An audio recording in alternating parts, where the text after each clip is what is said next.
नमस्कार। आज की कहानी वानर राज का बदला। एक नगर के राजा चंद्र के पुत्रों को बंदरों से खेलने का व्यसन था। बंदरों का सरदार भी बड़ा चतुर था। वह सब बंदरों को नीति शास्त्र पढ़ाया करता था। सब बंदर उसकी आज्ञा का पालन करते थे। राजपुत्र भी उन बंदरों के सरदार वानर राज को बहुत मानते थे। उसी नगर के राजगृह में छोटे राजपुत्र के वाहन के लिए कई मेढ़े भी थे। उनमें से एक मेढ़ा बहुत लोभी था। वह जब भी चाहे तब रसोई में घुसकर सब कुछ खा लेता था। रसोइये उसे लकड़ी से मारकर बाहर निकाल दिया करते थे। वानर राज ने जब यह कलह देखा तो वह चिंतित हो गया। उसने सोचा, यह कलह किसी दिन सारे बंदर समाज के नाश का कारण हो जाएगा। कारण यह कि जिस दिन कोई नौकर इस मेढ़े को जलती लकड़ी से मारेगा, उसी दिन वह मेढ़ा घुड़साल में जाकर आग लगा देगा। इससे कई घोड़े जल जाएंगे। जलन के घावों को भरने के लिए बंदरों की चर्बी की मांग पैदा होगी। तब हम सब मारे जाएंगे। इतनी दूर की बात सोचने के बाद उसने बंदरों को सलाह दी कि वे अभी से राजगृह का त्याग कर दें। किंतु उस समय बंदरों ने उसकी बात को नहीं सुना। राजगृह में उन्हें मीठे मीठे फल मिलते थे। उन्हें छोड़कर वे कैसे जाते। उन्होंने वानर राज से कहा कि बुढ़ापे के कारण तुम्हारी बुद्धि मंद पड़ गई है। हम राजपुत्र के प्रेम व्यवहार और अमृत समान मीठे फलों को छोड़कर जंगल में नहीं जाएंगे। वानर राज ने आंखों में आंसू भरकर कहा, मूर्खों, तुम इस लोभ का परिणाम नहीं जानते। यह सुख तुम्हें बहुत महंगा पड़ेगा।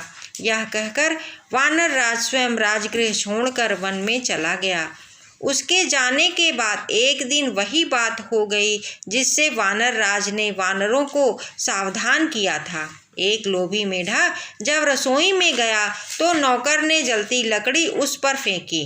मेढ़े के बाल जलने लगे। वहां से भागकर वह अश्वशाला में घुस गया।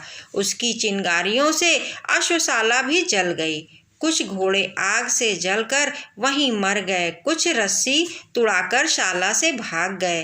तब राजा ने पशु चिकित्सा में कुशल वैद्यों को बुलवाया और उन्हें आग से जले घोड़ों की चिकित्सा करने के लिए कहा।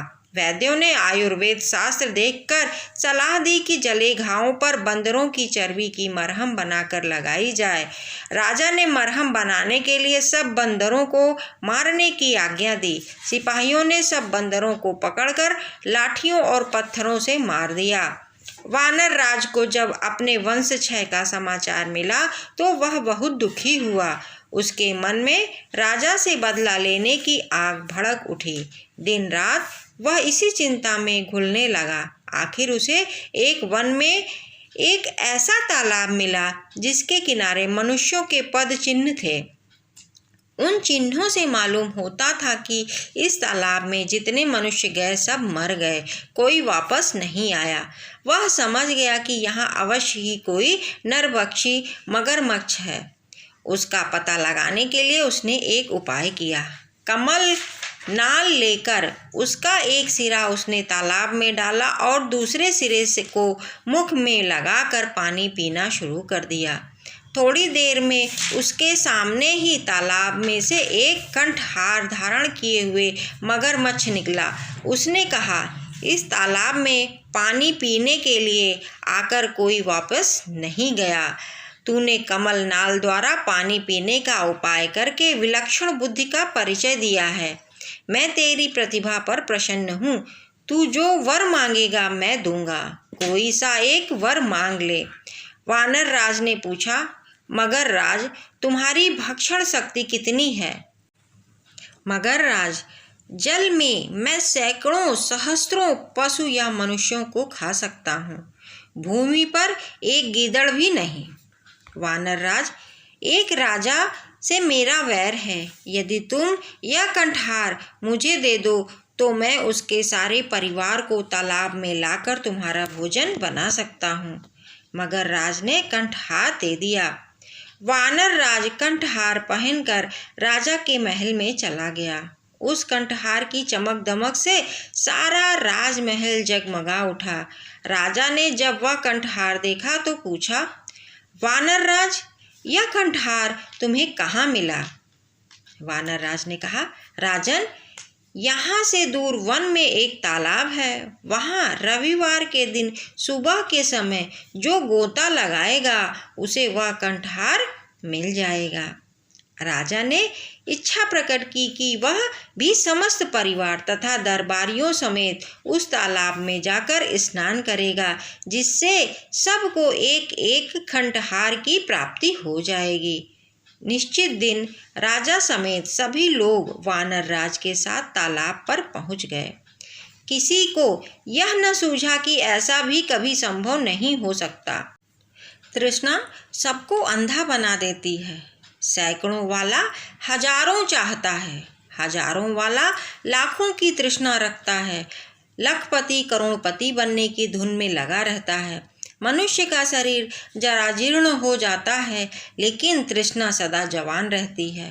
राजा की तृष्णा भी उसके काल के मुख तक ले गई। सुबह होने पर सब लोग जलाशय में प्रवेश करने को तैयार हुए। वानर राज ने राजा से कहा, आप थोड़ा ठहर जाएं पहले और लोगों को कंठहार लेने दीजिए। आप मेरे साथ जलाशय में प्रवेश कीजिएगा। हम ऐसे स्थान पर प्रवेश करेंगे जहां सबसे अधिक कंठहार मिलेंगे। जितने लोग जलाशय में गए सब डूब गए, कोई ऊपर न आया। उन्हें देरी होती देख राजा ने चिंतित होकर वानर राज की ओर देखा। वानर राज तुरंत वृक्ष की ऊंची शाखा पे चढ़कर बोला, महाराज, तुम्हारे सब बंधु बांधवों को जलाशय में बैठे राक्षस ने खा लिया है। तुमने मेरे कुल का नाश किया था, मैंने तुम्हारा कुल नष्ट कर दिया।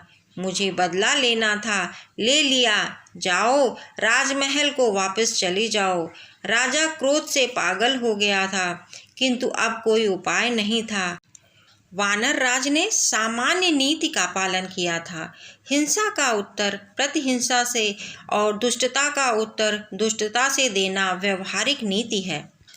राजा के वापस जाने के बाद मगरराज तालाब से निकला। उसने वानर राज की बुद्धिमत्ता की बहुत प्रशंसा की। इस कहानी से हमें यह सीख मिली कि लोभ बुद्धि पर पर्दा डाल देता है।